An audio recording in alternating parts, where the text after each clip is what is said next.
किरदार। वो शहर सी या पिंड सी, वो शहर सी या पिंड सी, ऐदा ते मैनू पता नहीं, ऐदा ते मैनू पता नहीं। पर कहानी इक किसे मद विरग जय कर दिए, पर कहानी इक किसे मद विरग जय कर दी है।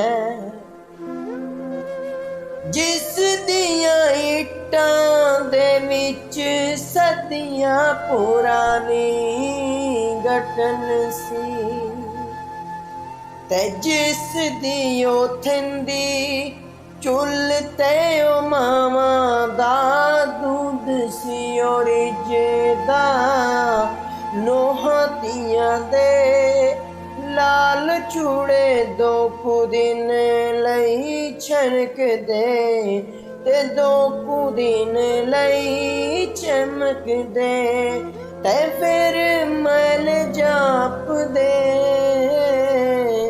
ते उस घर दे कुछ खोजी हुक्कियां च फिकरां ने फूक दे।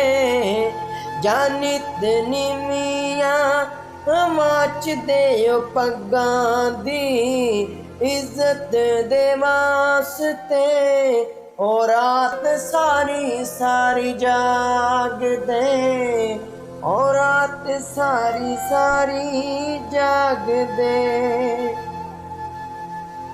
ऐसे ही ओगर ओदे ज़हन विच इक फुल सुहाऊ गया, ऐसे ही ओगर ओदे ज़हन विच इक फुल सुहाऊ गया, ते ओदो ओदी उम्र दी सूहे फुल्लां दी ओहान सी, ते ओदो ओदी उम्र वे सूहे फुल्लां दी हान सी, ते तितलियां दे परां दी उसनू ओ बड़ी ही पहचान सी, उसनू ओ बड़ी ही पहचान सी। उदो ओदी बस सोच विच, उदो ओदी बस सोच विच फुल्लां दे रुख सी उगदे, जां खंबां वाले नील कोड़े अंबरां विच उड़दे, अंबरां दे विच उड़दे, ते फिर ओदे नैनां दे विच इक दिन उड़ इक अग पई, जो ओदे नैनां चों एक सूरज दे वाकन चढ़ी सी, एक सूरज दे वाकन चढ़ी सी,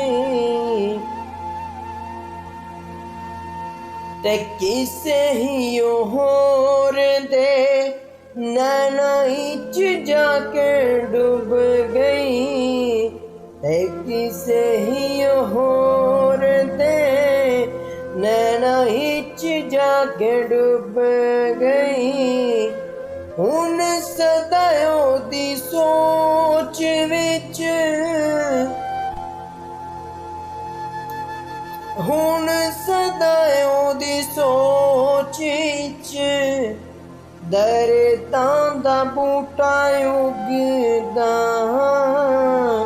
ते पत्ता पत्ता उसदा काली हवा विच उड़दा, ते पत्ता पत्ता उसदा ਕਾਲੀ ਹਵਾ ਵਿੱਚ ਉੱਡਦਾ। ਹੁਣ ਉਹ ਆਪਣੇ ਦੁੱਖਾਂ ਨੂੰ ਦੇਵਤੇ ਕਹਾਂਦਾ ਸਦਾ, ਤੇ ਲੋਕਾਂ ਨੂੰ ਆਖਦਾ ਦੁੱਖਾਂ ਦੀ ਪੂਜਾ ਕਰੋ, ਦੁੱਖਾਂ ਦੀ ਪੂਜਾ ਕਰੋ। ਤੇ ਫਿਰ ਉਹਦੀ ਕਲਮ ਵਿੱਚ ਗੀਤਾਂ ਦੇ ਬੂਟੇ ਉੱਗ ਪਏ, ਜੋ ਸ਼ੋਹਰਤਾਂ ਦੇ ਮੋਢਿਆਂ ਤੇ ਬੈਠ ਬੈਠ ਘਰ ਪੁੱਜ ਗਏ। ਇੱਕ ਦਿਨ ਉਹਦਾ ਕੋਈ ਗੀਤ ਇੱਕ ਰਾਜ ਦਰਬਾਰੇ ਗਿਆ। ਇੱਕ ਦਿਨ ਉਹਦਾ ਗੀਤ ਕੋਈ ਗੀਤ ਰਾਜ ਦਰਬਾਰੇ ਗਿਆ।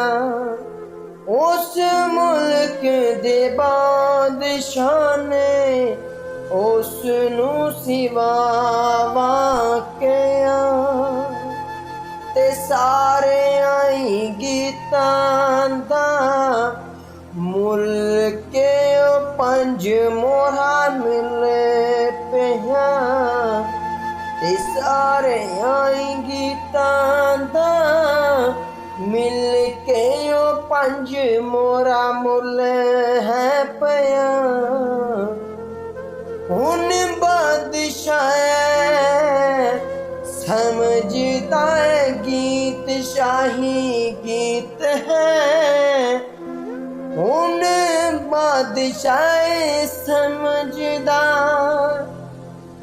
ਗੀਤ ਸ਼ਾਹੀ ਗੀਤ ਹੈ, ਤੇ ਰਾਜ ਕਰਦਾ ਉਮੀਦ ਹੈ।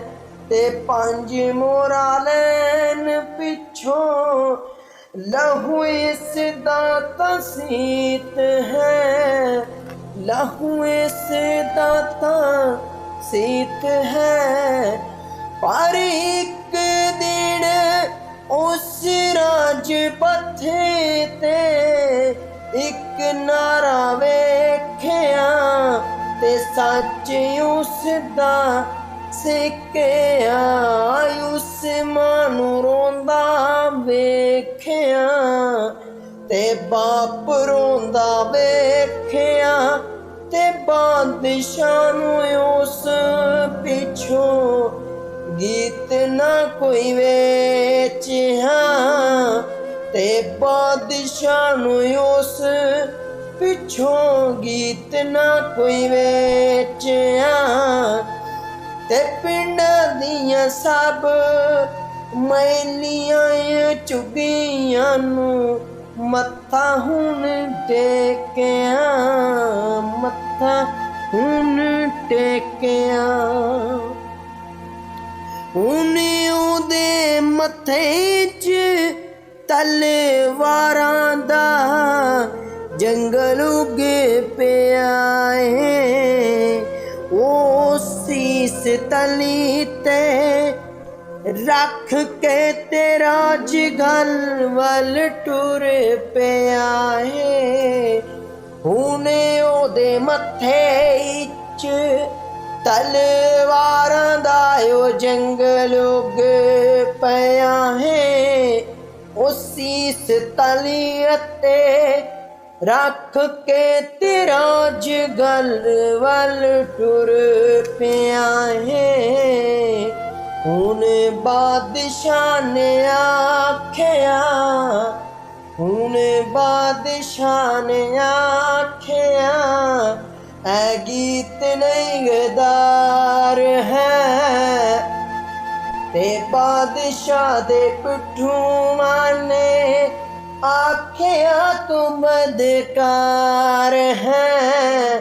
ਤੇ ਉਸ ਦੇ ਪਿੱਛੋਂ ਮੈਂ ਸੁਣਿਆ ਵੀ ਬਾਦਸ਼ਾਹ ਬਿਮਾਰ ਹੈ। ਪਰ ਬਾਦਸ਼ਾਹ ਦਾ ਯਾਰ ਹੁਣ ਲੋਕਾਂ ਦਾ ਕਹਿੰਦੇ ਯਾਰ ਹੈ। ਪਰ ਬਾਦਸ਼ਾਹ ਦਾ ਯਾਰ ਹੁਣ ਲੋਕਾਂ ਦਾ ਉਹ ਕਹਿੰਦੇ ਯਾਰ ਹੈ। ਐ ਤਾਂ ਮੈਨੂੰ ਪਤਾ ਨਹੀਂ ਐ ਕਹਾਣੀ ਕਿਸ ਦੀ ਹੈ, ਪਰ ਖੂਬਸੂਰਤ ਹੀ ਬੜੀ ਚਾਹੇ ਵੀ ਕਹਾਣੀ ਜਿਸ ਦੀ ਹੈ। हर खूबसूरत बड़ी चाहे कहानी जिस दी भी है।